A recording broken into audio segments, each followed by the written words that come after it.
अस्सलाम वालेकुम वरहमतुल्लाहि वबरकातुहू। कल हमने दवा और ग़िज़ा के बारे में थोड़ा सा बेसिक पढ़ा था कि दवा क्या होती है, ग़िज़ा क्या होती है, इनके लग़वी और इस्तिलाही मानी को समझने की कोशिश करी थी। आज हम दवा और ग़िज़ा में फ़र्क से स्टार्ट कर रहे हैं कि दवा और ग़िज़ा में क्या फ़र्क रहते हैं। दवा और ग़िज़ा की तारीफ से मंदरजा झेल नतीजे निकाले जा सकते हैं और यही दवा और ग़िज़ा के बीच फर्क को जाहिर करते हैं। चलो कौन कौन से हैं वो। पहला,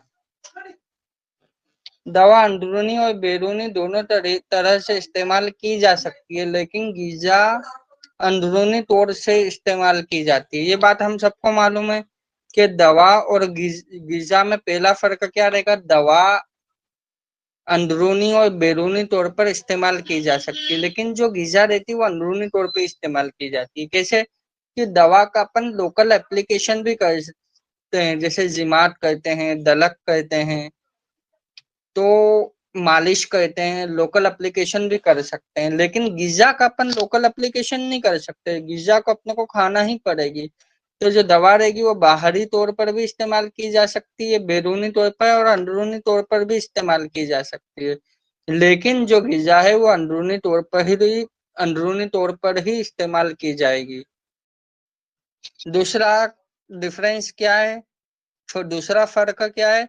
दवा अपनी कैफियत से असर करती है, जबकि ग़िज़ा अपने मादे से असर करती है। यही वजह है कि दवा का कोई हिस्सा भी जूज़े बदन नहीं बनता।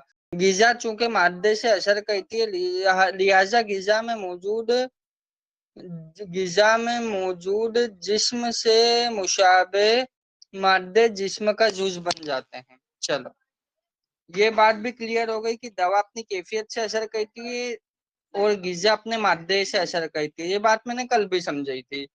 यही वजह है कि दवा का कोई भी हिस्सा जूज़े बदन नहीं बनता।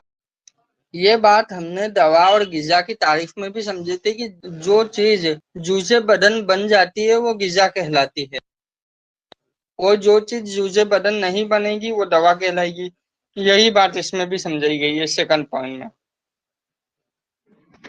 अब जो थर्ड पॉइंट है, ग़िज़ा को दवा के तौर पर भी इस्तेमाल किया जा सकता है, लेकिन हर दवा को ग़िज़ा के तौर पर इस्तेमाल नहीं किया जा सकता। ग़िज़ा को दवा के तौर पर इस्तेमाल किया जाता है और हर दवा को जो ग़िज़ा रहती है उसको तो दवा के तौर पर इस्तेमाल कर सकते हैं, लेकिन हर दवा को ग़िज़ा के तौर पर इस्तेमाल नहीं कर सकते। जैसा कि दवा की तारीफ से ही जाहिर होता है कि वो अपनी कैफियत से असर करती है। ये बात भी समझ में आ गई है। क्योंकि ग़िज़ा में भी कोई ना कोई कैफियत मौजूद होती है, इसलिए उस कैफियत से दवा का काम भी लिया जा सकता है।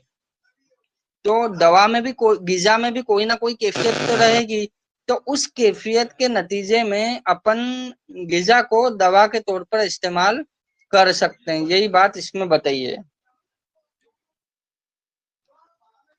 अब जो अगला पैराग्राफ है उसको अपन पढ़ते हैं। दवा ग़िज़ा के मफ़हूम अलग अलग होने के बावजूद अमली तौर पर देखा जा सकता है कि बहुत सी दवाओं को ग़िज़ा की जगह इस्तेमाल किया जा सकता है, जैसे किशनिशी, पुदीना, पालक, हरफा वगैरह। ये सब दवा है, इनको ग़िज़ा की जगह पे इस्तेमाल किया जाता है ना, ये बताया गया है इसमें।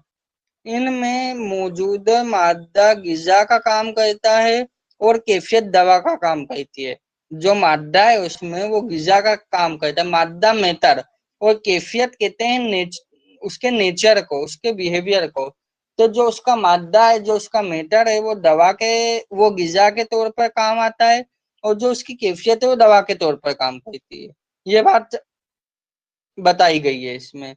इसी तरह ग़िज़ाएं भी दवाई मकासद के लिए इस्तेमाल की जाती है, और जो ग़िज़ाएं हैं उसमें भी कोई ना कोई कैफियत तो ही, तो वो भी कोई सी ग़िज़ाएं दवा के तौर पर इस्तेमाल की जाती है। कौन कौन से, इसमें अंडा है, मछली है, ये चीजें हैं।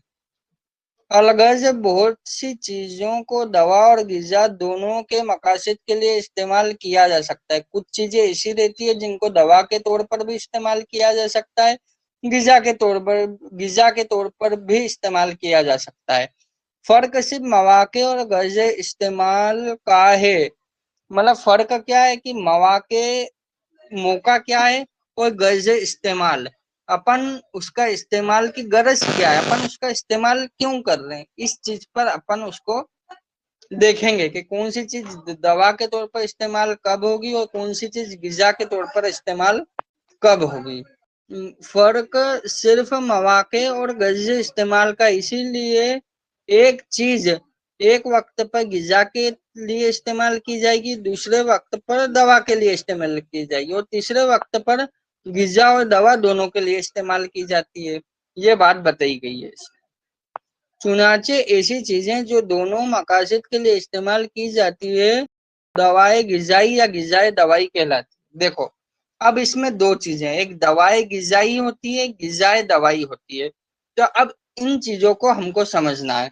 दवाएं गिजाई, खालिज दवाएं अपनी कैफियत से असर करती है और जिस्म से खारिज हो जाती है, मतलब जुजे बदन नहीं बनती। लेकिन कुछ दवाएं ऐसी होती है जिनमें गिजा का जुज भी मौजूद होता है, लेकिन चूंकि उनमें दवाई अज्जा ज्यादा होते हैं, इसलिए ऐसी अद्विया दवाई गिजाई कहलाती है, जैसे किशमिश, खरफा वगैरह। मैं समझा रहा हूँ।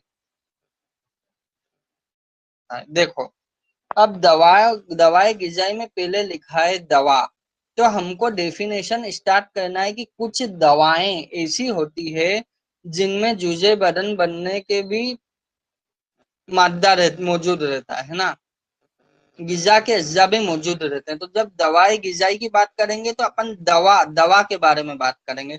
तो कुछ दवाएं ऐसी रहती है जिसमें गिजाई मादा भी रहता है और वो जूझे बदन बनने की सलाहियत रखता है, मतलब वो अपने बॉडी का पार्ट बनने की कैपेबिलिटी रखता है, इसलिए उसको दवाई गिजाई कहते हैं।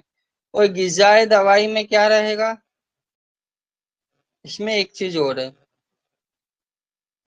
वो दवाएं जिसमें कोई गिजाई अज्जा ना हो, दवाएं मुतलक कहलाती है। मतलब ऐसी दवाएं जिसमें गिजाई जूज नहीं होता वो दवाएं मुतलक कहलाती है। लेकिन ऐसी मिसालें बहुत कम है, मतलब दवाएं मुतलक बहुत कम रहती है, नी के बराबर है, ये बताया गया है इसमें।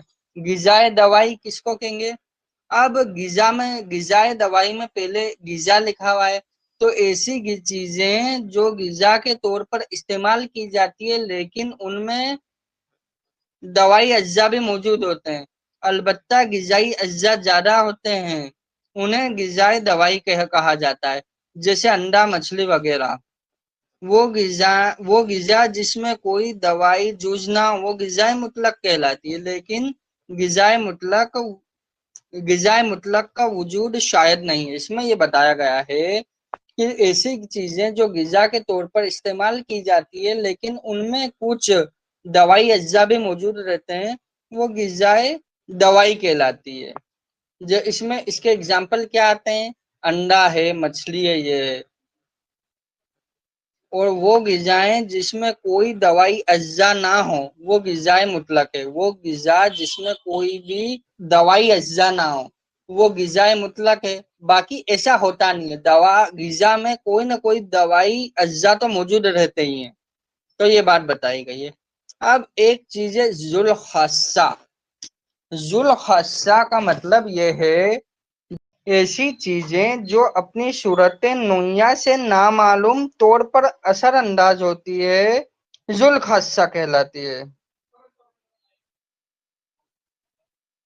जुल खासा का मतलब ये है कि जो अपनी सूरत नुइया से नामालूम तौर पर असर अंदाज होती है। सूरत नुइया कहते हैं केमिकल स्ट्रक्चर को, तो अपने केमिकल स्ट्रक्चर से नामालूम तौर पर असर अंदाज होती है, मतलब अपने केमिकल स्ट्रक्चर से ऐसा असर करती है कि उसका मैकेनिज्म ऑफ एक्शन मालूम नहीं रहता कि इसका मैकेनिज्म क्या है, जुल खस्सा कहलाती है।